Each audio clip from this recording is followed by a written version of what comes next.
Daniel, seorang pemuda berusia 20 tahun, sedang kuliah semester 2 ketika dunia seolah runtuh. Ayahnya, yang selama ini bekerja keras sebagai sopir truk antar kota, jatuh sakit parah.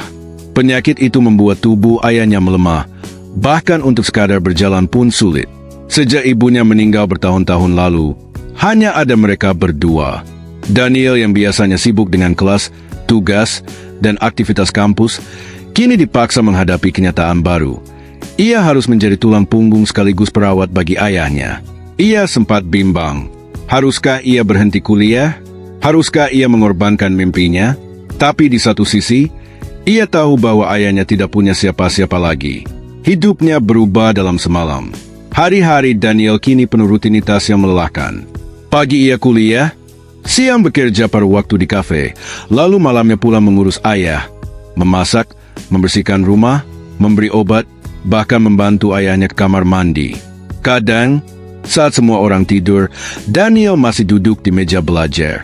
Mata berat, kepala pusing, tapi ia tetap memaksa membaca buku kuliah.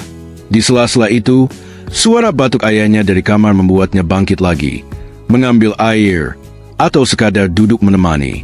Teman-temannya sering mengajaknya nongkrong, tapi Daniel lebih sering menolak. Ada rasa iri melihat mereka tertawa bebas, sementara dirinya harus menanggung beban besar.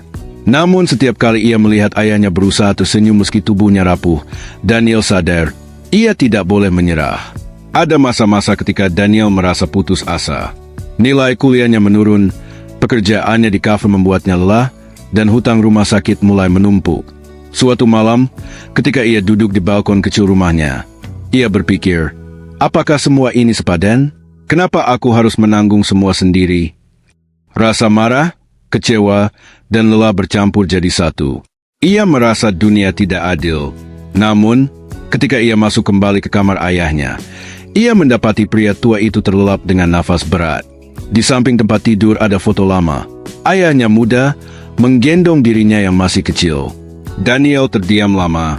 Ia sadar, dulu ayahnya juga pernah mengorbankan segalanya untuknya. Dan sekarang, giliran dia yang harus kuat. Hari-hari berikutnya, Daniel belajar untuk tidak mengasihani dirinya sendiri.